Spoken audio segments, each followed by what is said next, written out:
ये बेटा स्क्रीन पे आपके सामने है और आप लोगों ने किताबें भी खोल ली होंगी। The reasons for cost variances, cost variance की क्या रीजंस होती हैं। वो कहते हैं there are many possible reasons for cost variances arising as you will see from the following list of possible causes.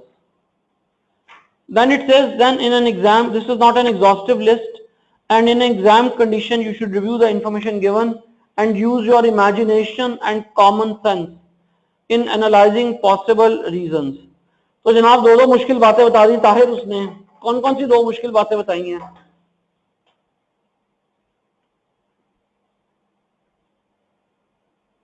जी, इस जुमले में कौन सी दो मुश्किल बातें हैं? हाँ, जिशान इज इंटेलिजेंट। इमेजिनेशन, शाबाश, काजमी ने सही गेस किया। Imagination and common sense, two most uncommon things. अनि महम इमेजिनेशन एंड कॉमन सेंस। ठीक है ताहिर, तो इमेजिनेशन तो कॉमन सेंस होंगी तो सीए कर दे। अच्छा चलो, खैर मजाक कर रहा हूँ। सो बहरहाल एग्जाम हॉल में ये दो मुश्किल चीजें हैं, तो अब इसमें आपको डिस्कस करना पड़ेगा कि हम इमेजिनेशन और कॉमन सेंस,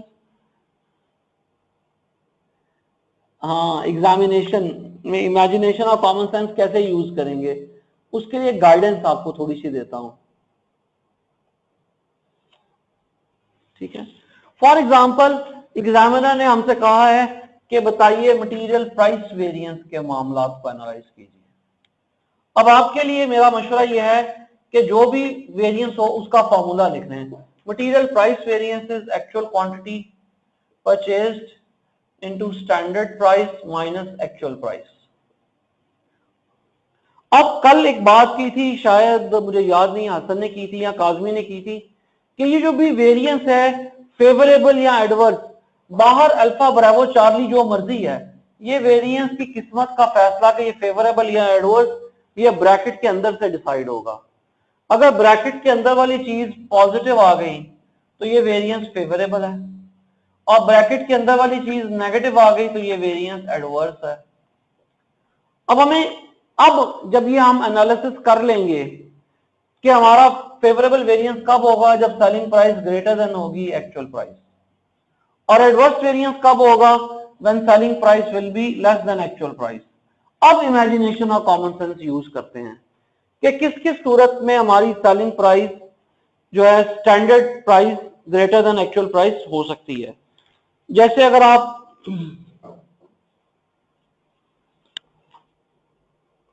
ये मेरा एरो वाला हैंड फॉलो करें तो मटेरियल प्राइस वेरिएंस फेवरेबल हो सकता है अनफोर्सीन डिस्काउंट।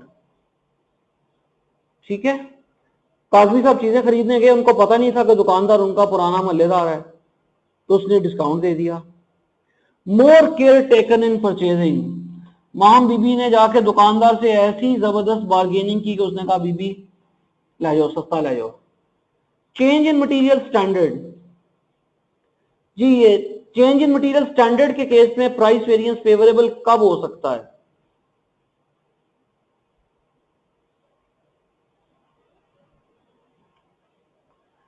दोबारा सवाल पूछता हूं, change in material standard price variance, शाबाश जिशान, जब लो स्टैंडर्ड खरीदा जाए, लो क्वालिटी खरीदे जाए मतीन। मैंने तो कहा था कि ए क्वालिटी चीजें खरीदनी है, सैयद शिराज साहब जाके बी क्वालिटी चीजें खरीद लाए, तो प्राइस वेरिएंस तो फेवरेबल हो गया। नेक्स्ट एडवर्स कब हो सकता है? प्राइस इंक्रीज, आपको पता ही नहीं था, चीजों की कीमत बढ़ गई हुई थी, आप पुराने रेट के लाते से खरीदने चले गए। केयरलेस परचेजिंग, आज एक साहब से बात हो रही थी, वो अपनी वाइफ का लिवर ट्रांसप्लांट करा के आए इंडिया से।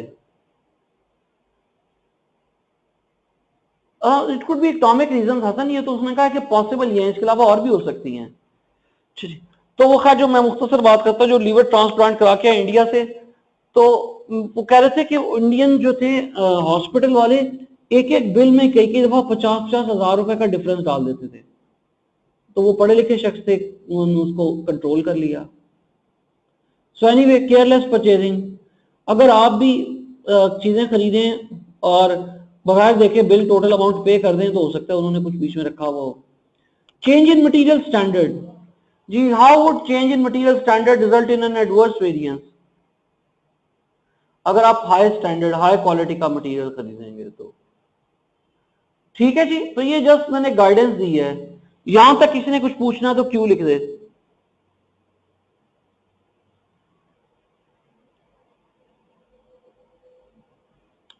अच्छा, ये मैंने स्टार्टिंग पुश दी है, इस पेज पे बाकी सारे वेरिएंसेस के लिए भी लिखा हुआ है, वो आप देख लीजिएगा। लेकिन असल इंपॉर्टेंट चीज एंड वे है, जो इस वक्त मैंने आपको पढ़ाने के लिए टेक्निकली जो ये पेज खोला है वो ये चीज है,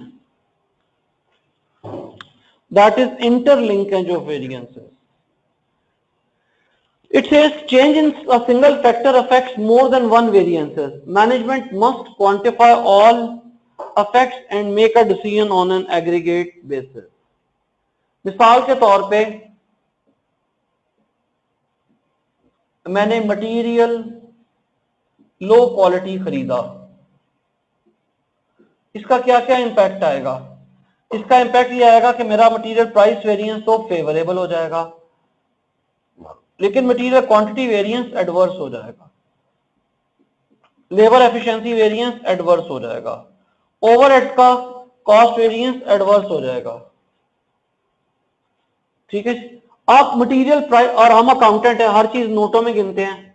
मटेरियल प्राइस वेरिएंस फेवरेबल होने से 200 रुपए का फायदा हो गया, लेकिन अभी एक दोस्त ने कमेंट किया कि क्वांटिटी ज्यादा लगेगी, तो मटेरियल क्वांटिटी वेरिएंस एडवर्स होने की वजह से 70 रुपए का नुकसान हो गया, लेबर एफिशिएंसी की वजह से 80 रुपए का नुकसान हो गया, ओवरहेड्स की वजह से 90 रुपए का नुकसान हो गया, तो नेट इफेक्ट आया 40 रुपए का नेगेटिव।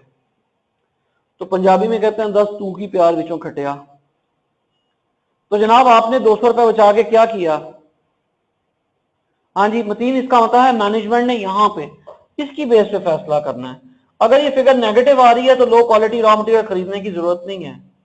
फॉर एग्जांपल यहां पे आता 10 रुपए, तो मेरा टोटल इंपैक्ट होता है 160 का, मेरा आंसर आता पॉजिटिव 40 रुपए। अब मैं कहता लो क्वालिटी मटेरियल खरीद लें, कोई मसला नहीं है, बिकॉज मुझे ओवरऑल क्या हो रहा है, बेनिफिट हो रहा है। तो मैनेजमेंट ने जब भी फैसला करना है ओवरऑल बेसिस की बेस पे फैसला करना है जी। Any issue still now.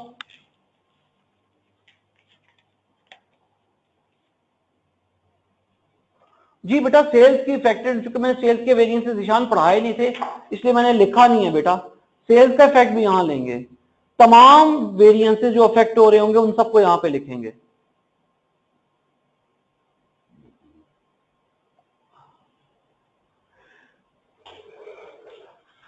चलिए ठीक है जी, अब मैं छोटा सा सवाल लिखता हूं लेबर का, वो आप लोगों ने क्लास में सॉल्व करना है। आपको बताया गया है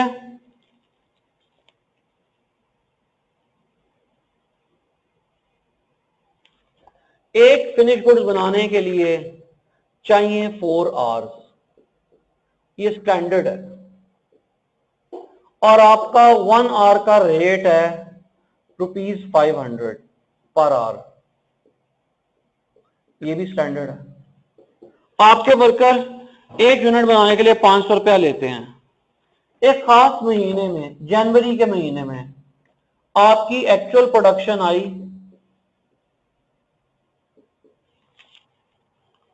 1000 फिनिश्ड गुड्स की।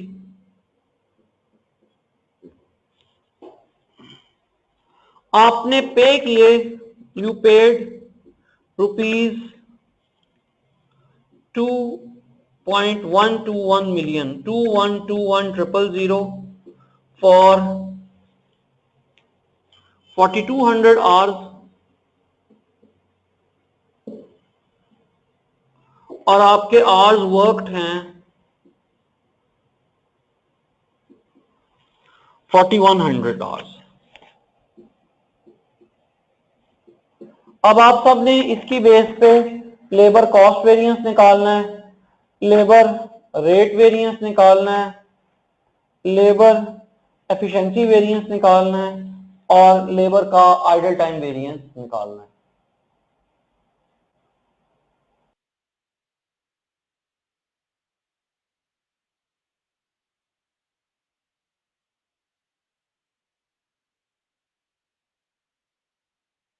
जी हाँ जी बेटा लिखे तो सही कौन सा वेरिएंस कैलकुलेट कर रहे हैं।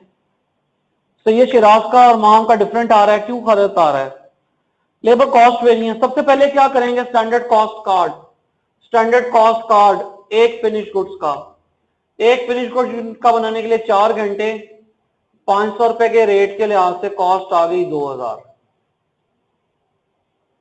अब आपकी labour cost variance, standard labour cost of actual output, actual output है 1000 यूनिट्स, 1000 यूनिट्स की पर यूनिट कॉस्ट 2000, तो आपकी ये कॉस्ट आ गई 2 मिलियन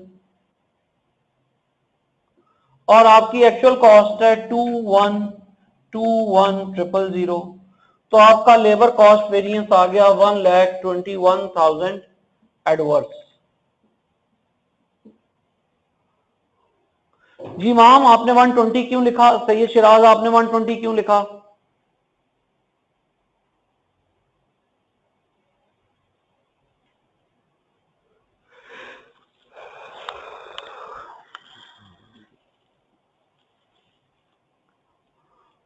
हाँ गलत है ना बेटा, चलिए कोई बात नहीं। Labour rate variance, labour rate variance का formula actual hours paid, actual hours paid is 4200 into standard rate, standard rate is 500 minus actual rate, actual rate आप लोगों ने कैलकुलेट किया, व्हाट इज एक्चुअल रेट 505, तो वेरिएंस आ गया, what is your variance, variance is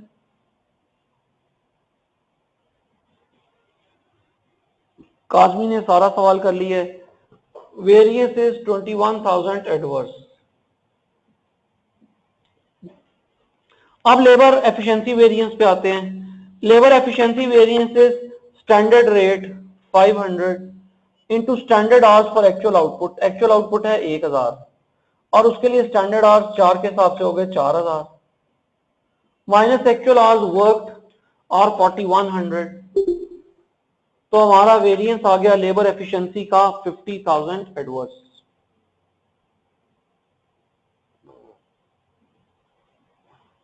अब labour का idle time variance, standard rate 500 into hours worked 4100 minus hours paid 4200, so variance is 50,000 adverse.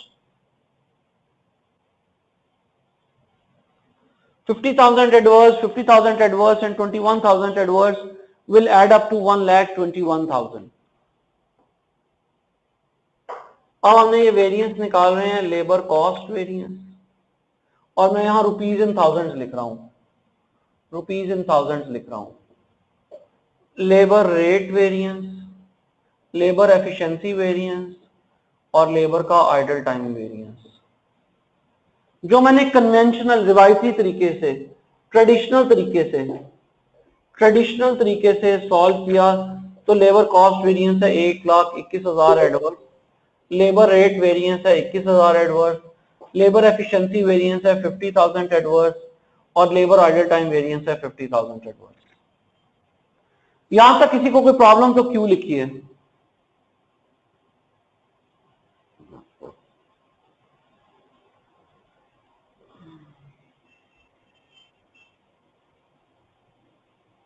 चलें, अब बात बड़े ध्यान से सुननी है, बिकॉज ये जो अब बात मैं करने लगा हूं ये आई कैप ने इसी दफा से सिलेबस में ऐड किया इस स्टडी टेक्स्ट के अंदर।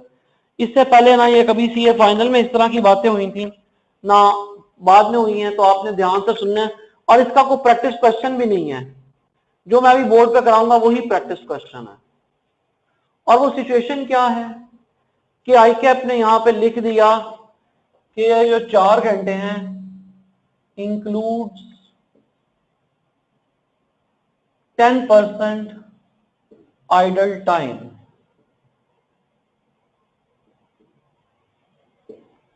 जो कि आवर्स पेड के ऊपर बेस्ड है। इसका मतलब क्या है, इसका मतलब यह है कि अगर मेरे आवर्स पेड हैं 4 आवर्स, एक यूनिट बनाने के लिए मैं 4 घंटों के पैसे देता हूं, तो मेरे आवर्स वर्कड हैं इसका 90%। आवर्स वर्कड हैं 3.6 आवर्स, और hours idle time is 10%, idle time is 0.4 hours. ठीक है जी, यहां तक कोई प्रॉब्लम?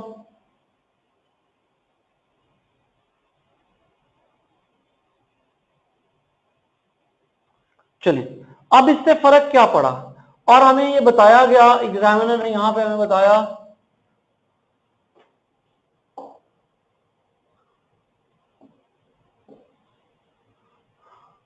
idle time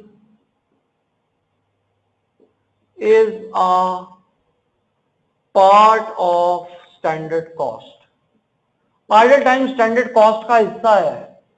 मुझे पता है ताहिर ने 4 घंटे के 4 घंटे काम नहीं करना, 10% टाइम उसने जाया करना ही करना है, लेकिन ताहिर जैसा कोई और वर्कर भी अवेलेबल नहीं है मेरे पास, तो मजबूरन मैं ताहिर के ये 4 घंटे की नालायकी को बर्दाश्त कर रहा हूं, और मैंने उसको स्टैंडर्ड का हिस्सा बना दिया कि 4 घंटे मेरी टीम ने जाया करने ही, 4 का 10% घंटे मेरी टीम ने जाया करने ही करने हैं। अगर ऐसी सिचुएशन हो तो क्वेश्चन को कैसे हैंडल करते हैं, उसके लिए हम अपनी स्टडी टेक्स्ट से हेल्प लेते हैं। स्टडी टेक्स्ट का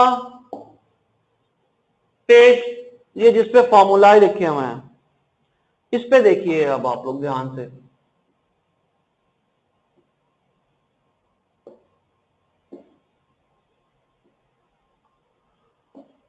लेबर कॉस्ट वेरिएंस फॉर्मूला हमेशा सेम है, labour rate variance formula same है, labour efficiency variance formula same है, standard rate into standard hours for actual production minus actual hours worked. लेकिन अगर आप गौर फरमाएं तो standard hours for actual production निकालने के दो तरीके हैं। Standard hours for actual production निकालने का पहला तरीका है actual production into standard labour hour per unit without idol time, और दूसरा तरीका है actual production into standard labour hour per unit with idle time minus expected hour. और अगली बात, ये लेबर आइडल टाइम वेरिएंस, इसका तो फार्मूला भी चेंज हो गया। कन्वेंशनली इसका फार्मूला है labour idle time variance is standard rate into actual hours work minus actual hours paid. अगर आपका आइडल टाइम स्टैंडर्ड कॉस्ट का हिस्सा होगा तो फिर ये फॉर्मूला यूज नहीं करेंगे। तब नया formula standard rate is into expected idol time minus actual idol time. और स्टैंडर्ड रेट कैलकुलेट करने के भी दो तरीके। स्टैंडर्ड रेट कैलकुलेट करने का पहला तरीका into actual production into standard idle time per unit. What is actual production in this question? It is 1000 into standard idle time per unit is 0.4। तो हमारा एक्सपेक्टेड आइडल टाइम मेथड 1 के तहत क्या आया? 1000 into 0.4 is 400 hours। और अगर और method 2 करते हैं तो मेथड 2 है आवर्स पेड। आवर्स पेड है 4200, उसका 10%, तो आइडल टाइम आ गया 420। यहां तक किसी को कोई प्रॉब्लम जी?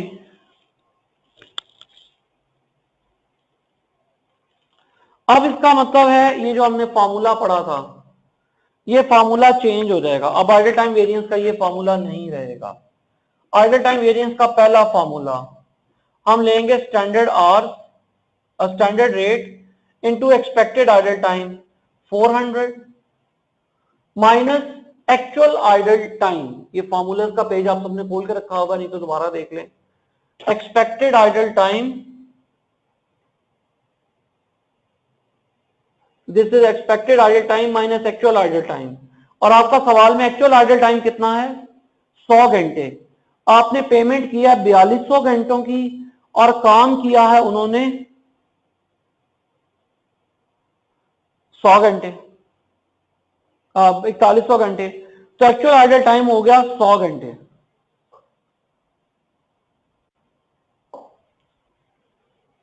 तो expected idol time minus actual idle time my actual idle time is 100. तो what is my idle time variance under method 1? बताइए कितना आया? क्या हो गया यार, फिगर्स नहीं मल्टीप्लाई हो रही.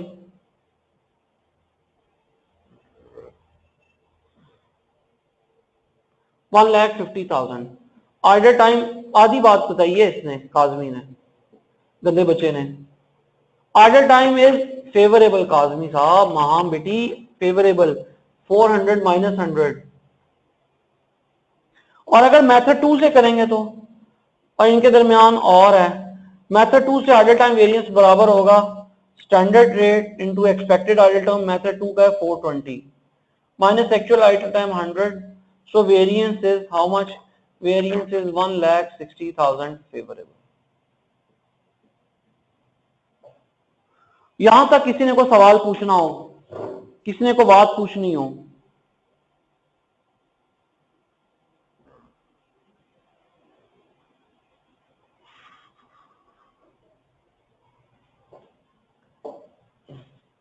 ये था कन्वेंशनल.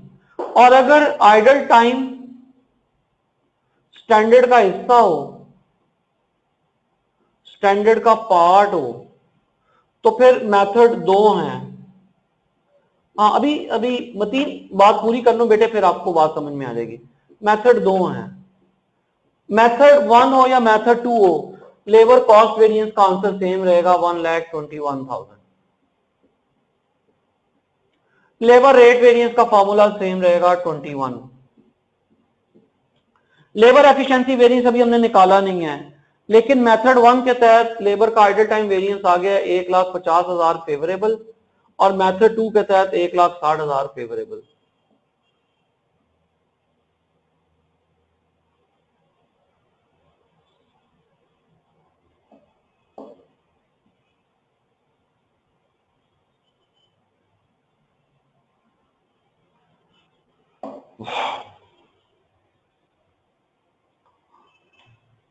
अब आइए दूसरी तरफ. अब आया labour efficiency variance. Labour efficiency variance में एक्चुअल स्टैंडर्ड आवर्स पर एक्चुअल प्रोडक्शन निकालने का पहला तरीका, actual production is 1000 into standard hours per unit without idle time 3.6. तो हमारे स्टैंडर्ड आवर्स पर एक्चुअल आउटपुट आ गए 3600. और सेकंड केस में actual production 1000 into standard hours per unit with idle time 4, that is 4000 minus expected idle time method 2 में है 420, वो निकाला हुआ था 420. तो मेरा क्या आ गया आंसर?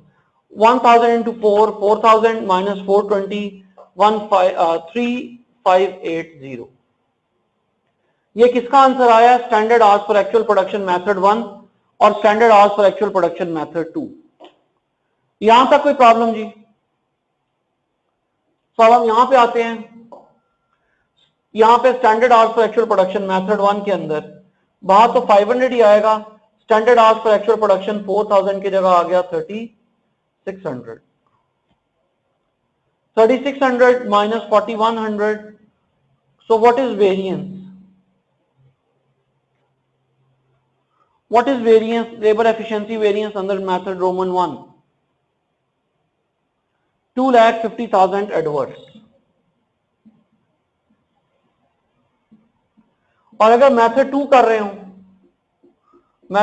रहे हो, तो 500 इंटू एक्सपेक्टेड आइडल टाइम था 3580 माइनस 4100.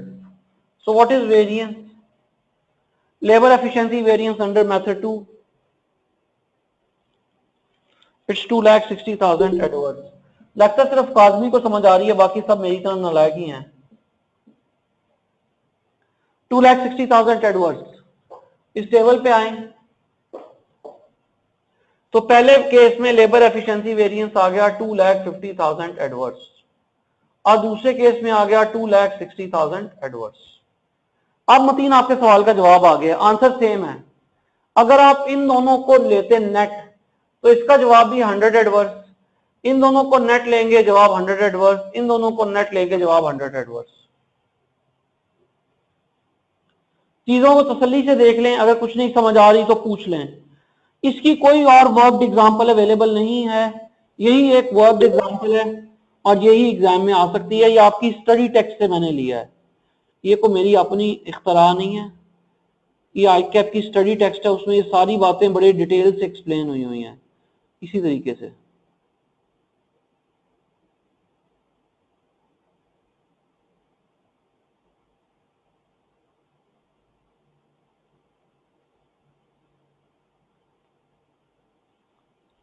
ये मैं एक मिनट पेज निकाल देता हूं।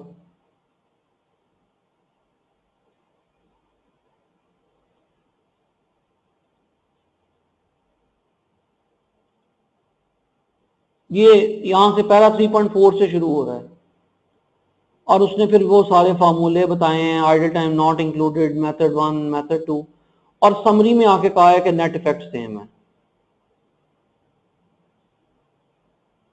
बेटा ये मैं स्टडी टेक्स्ट का पेज ही ओपन किया हुआ है, 3.4 पैरा से लेके 3.6 पैराग्राफ तक, ये चैप्टर 10 है, पेज 275 पे एंड हो रहा है जी। 30 सेकंड्स पॉज, किसी ने कुछ पूछना है तो क्यों लिख दे, अदरवाइज फिर मैं आगे बात को बढ़ाता हूं।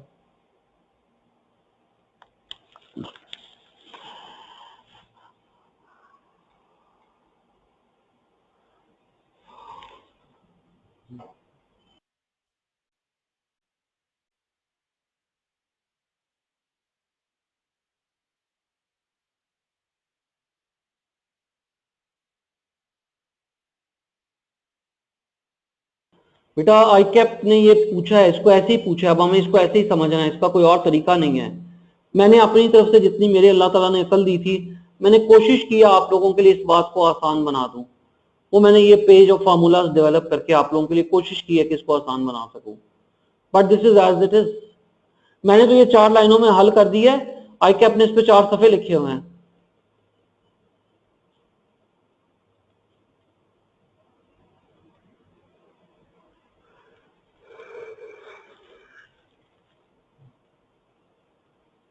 ये यहां से शुरू हो रहा है, 4 से भी ज्यादा सफे हैं।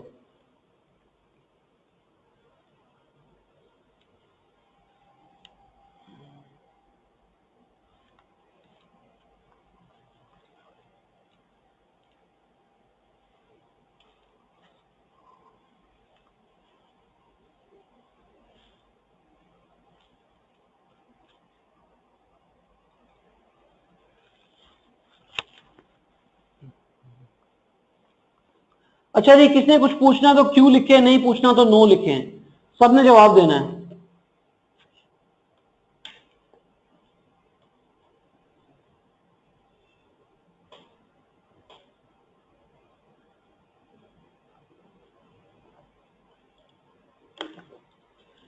मोहम बेटी का आंसर आया है।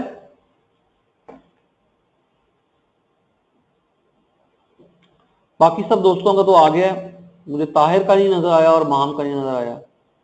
कोई बात नहीं बेटे, आप दोबारा रिवाइज कर लीजिएगा। माम अगर जरूरत पेश है तो कल फिर पूछ लीजिएगा इंशाल्लाह बशर्ते जिंदगी। ताहिर का भी आ गया जी, ठीक है जी। चलें आज मैं फिर रेगुलर क्लास में इससे आगे नहीं चलता, क्योंकि आप सब लोग काफी इस पे लगता है एग्जॉस्ट हो गए हैं। तो रेगुलर क्लास को आज वाइंड अप करते हैं। आपका रेगुलर क्लास का होमवर्क यही है कि आपने इन सारी चीजों को आज रिवाइज करके आना है। और जिन लोगों ने, और आप देखिएगा लेबर के मैंने भी आपको नहीं पढ़ाया था, मैंने कहा था सारे सवालों के सारे फॉर्म क्वेश्चन अवेलेबल क्वेश्चंस में लेबर के वेरिएंसेस सॉल्व कर लें, तो वो आसानी से हो गए हैं। सो अगर कुछ नहीं पूछना तो रेगुलर क्लास मेरी तरफ से अस्सलाम वालेकुम एंड अल्लाह हाफिज है। मैं स्पेशल क्लास अभी कंटिन्यू करूंगा।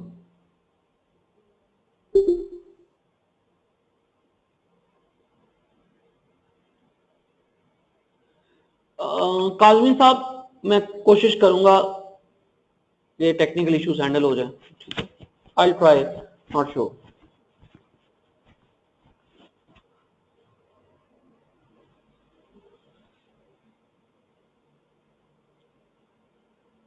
जी ताहिर मैं करता हूँ इस मसले को।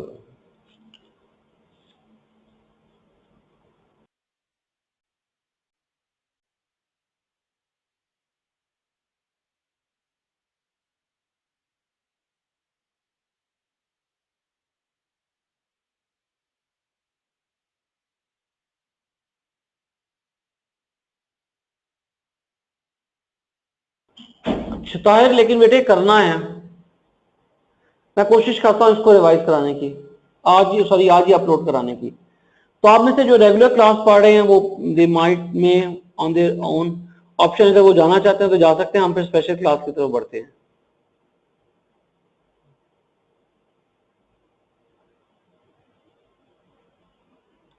शायद आई एम नॉट श्योर, ये एडमिनिस्ट्रेटिव टीम से आपको डिस्कस करना पड़ेगा। आप बिलाल खालिद साहब से, मैं आप लोगों के कहने पे कह तो दूंगा, लेकिन आप टेक्निकली इसके लिए बिलाल खालिद साहब से डिस्कशन करें। आप सबके व्हाट्सएप ग्रुप में बिलाल खालिद साहब का नंबर है, बिलाल इसका कोऑर्डिनेटर है। सो आप टेक्निकल चीजें उनसे डिस्कस करें कि वो अगर सेम डे नहीं हो रहा है या कोई और इशू है, ठीक है।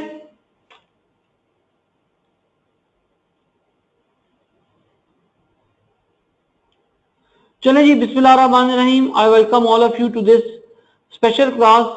स्पेशल क्लास में क्यों जनाब, लास्ट क्लास तक हमने क्या किया था? स्पेशल क्लास में कोई याद है किसी को?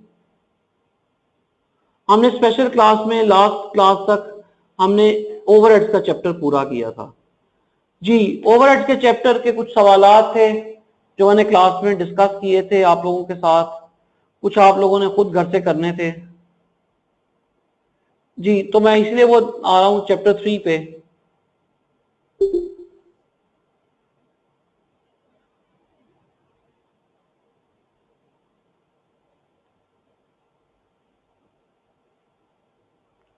जी, खास तौर पे 3.9 और 3.7। जी, कितने लोगों ने गर्मी इसमें छुट्टियों में, ईद की छुट्टियों में पढ़ा था एफओएच का चैप्टर? वो डन लिखें।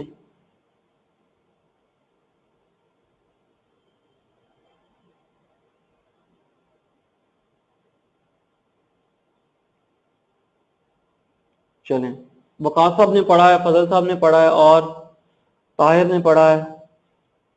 जी बेटा, जिन्होंने पढ़ा है उनको कोई प्रॉब्लम है तो क्यों लिखिए, नहीं है तो नो लिखें, ताकि मैं आज अपना अगला चैप्टर स्टार्ट कर सकूं।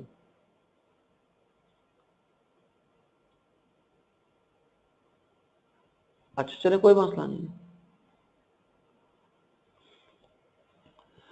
हमारा अगला चैप्टर है मार्जिनल एंड एब्जॉर्प्शन कॉस्टिंग।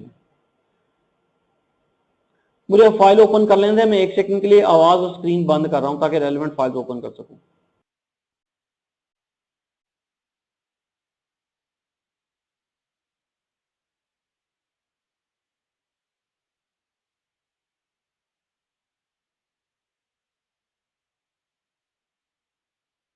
चलिए, बिस्मिल्लाहिर्रहमानिर्रहीम।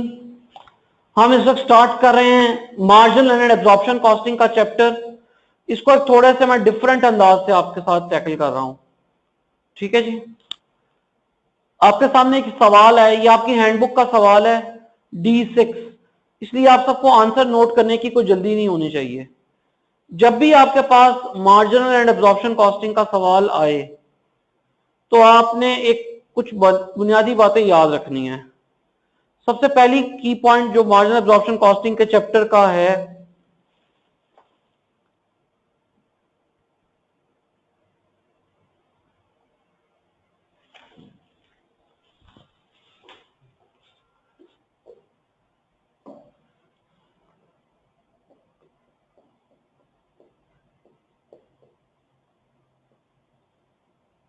पहला की पॉइंट यह है कि हमने पर यूनिट फिक्स कॉस्ट को हमेशा बेस करना होता है नॉर्मल कैपेसिटी पे।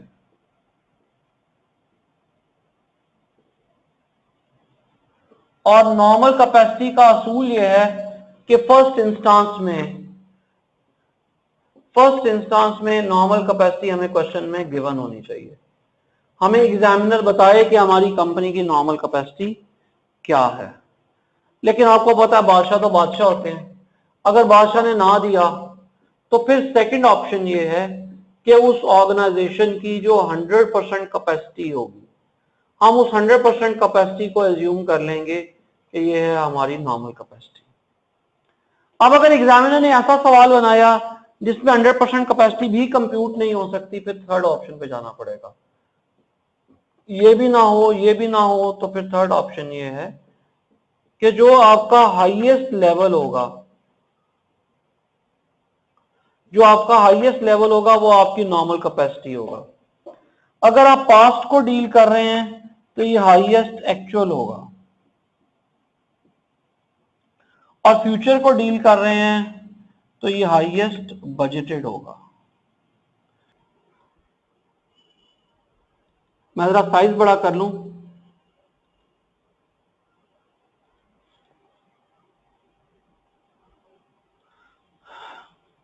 जी क्वेश्चन नंबर 1 बताइए जी, हमारी नॉर्मल कैपेसिटी क्या है?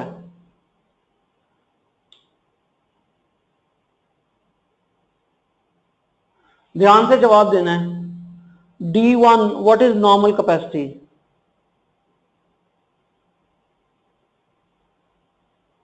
नहीं बेटा, नॉर्मल कैपेसिटी तो होगी 4000 कुर्सियां, 5000 घंटे, 90% से क्या मुराद है? बिल्कुल ठीक है वकास का, जो लिखा है वो ठीक है, लेकिन मुकम्मल जवाब नहीं है। वकास मुकम्मल जवाब लिखे हैं। वकास में ये भी मुकम्मल जवाब नहीं है। 45,000 मशीन आवर्स, 45,000 मशीन आवर्स हमारी नॉर्मल कैपेसिटी है। अगर किसी को 45,000 पे एतराज हो तो बताए। और इसी तरह सवाल में देखिए हमें बताया गया है, जहां मेरा ये एरो वाला हैंड है, कि आपको एक यूनिट बनाने के लिए 10 घंटे चाहिए। तो अगर मैं नंबर ऑफ यूनिट्स में नॉर्मल कैपेसिटी लेना चाहूं तो कितनी होगी?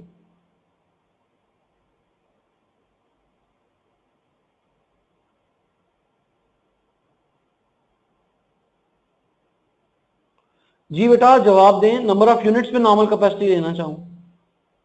45,000 मशीन आवर्स मैंने बता दिया कि काजमी का सही जवाब है, लेकिन वो मशीन आवर्स में, अगर यूनिट्स में लेना चाहूं तो कितने यूनिट्स होंगे?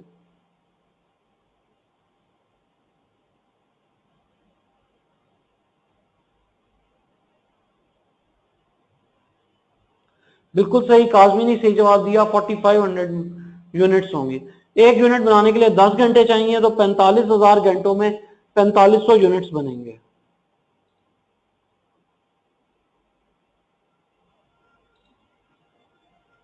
जी 4500 यूनिट्स की नॉर्मल कैपेसिटी पे किसी को एतराज तो क्यों बोले।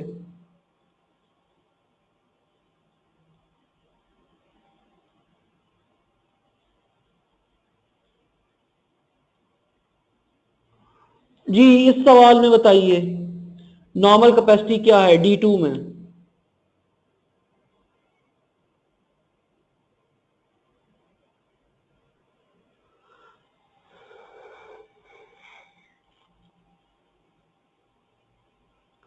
जी 15,000 यूनिट्स। जी जिशान आवाज आ रही है सबको? अगर आ रही है तो क्लियर लिखिए, नहीं आ रही तो फिर मैं जिशान से बात करूं।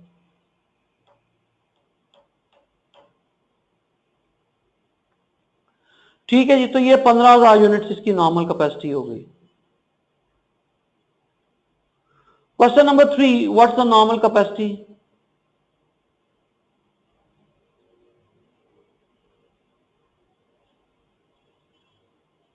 जी 16,000 यूनिट्स नॉर्मल कैपेसिटी है।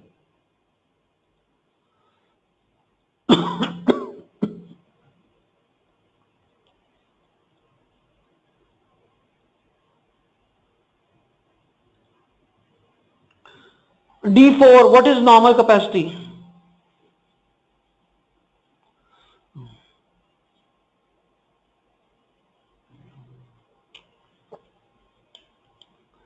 वकास का भी गलत जवाब है, हसन का भी गलत जवाब है। D4 what is normal capacity?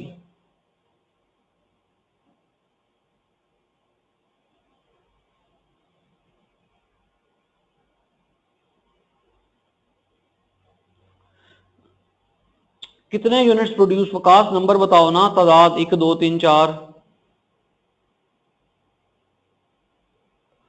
D4 बेटे आप सब लोग D5 पे शायद चले गए हैं।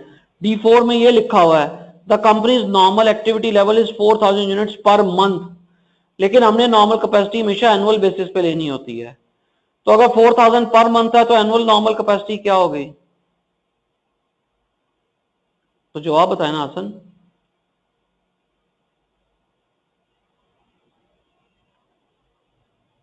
जी 48,000 ठीक हो गया।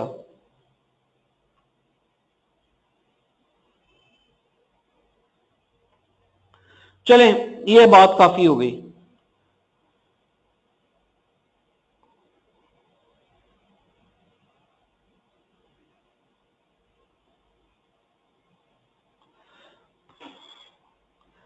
अच्छा जी, मेरे सवाल सुन के सबने जवाब देना है।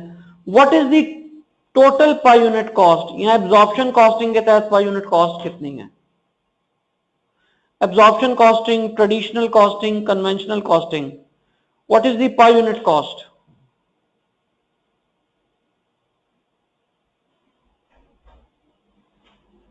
जी, what is per unit cost? जी, 1800 rupees. Absorption costing, conventional costing, traditional costing, it is 1800 units rupees. और मार्जिनल कॉस्टिंग या variable costing, marginal costing, variable costing, what is per unit cost? 1200। बिल्कुल ठीक है, ये बात भी आप लोगों को कॉन्सेप्ट क्लियर है। ये बताइए कंट्रीब्यूशन किसके बराबर होता है? What is contribution?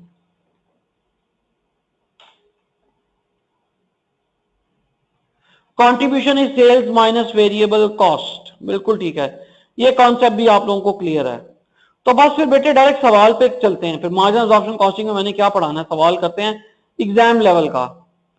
ये जो D9 है ना, ये आपका एग्जाम लेवल क्वेश्चन है, लेकिन इसमें चलना आपने मेरे साथ साथ है। आप सब लोग पहले इस क्वेश्चन D9 में अगर मार्जिनल कॉस्टिंग के लिए वेरिएबल कॉस्ट पर यूनिट बताएं। Marginal costing, what will be variable cost per unit? D9।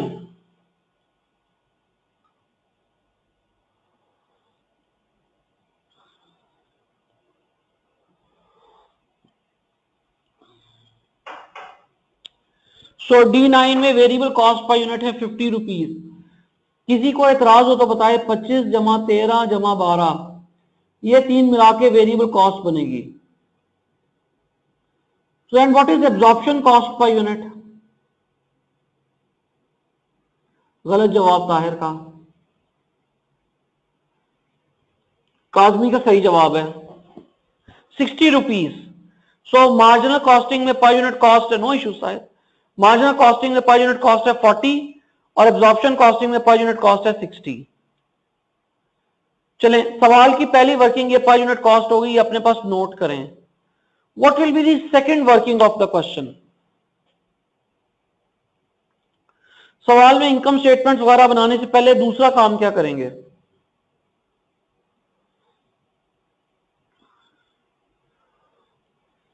Inventory movement बनाएंगे। तो बनाइए जरा आप सब लोग इन्वेंट्री मूवमेंट और तीनों सालों का क्लोजिंग स्टॉक बताइए, कॉमर्स लगा के लिख दें।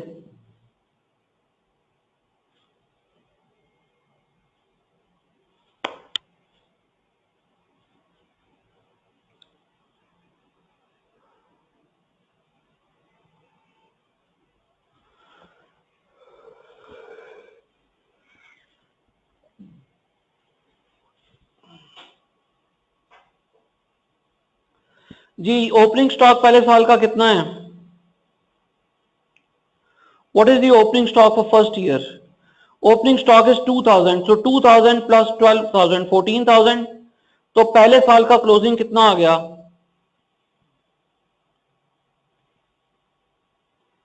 पहले साल का क्लोजिंग है 2500। किसी को एतराज? दूसरे साल का क्लोजिंग बताएं।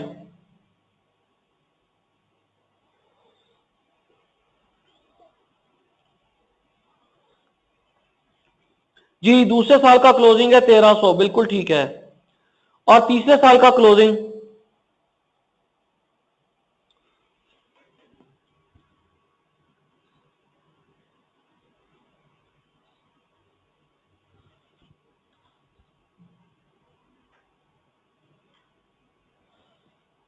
जी, सब लोग एग्री करते हैं जी। स्टॉक मूवमेंट पे किसी को प्रॉब्लम तो क्यों लिखे?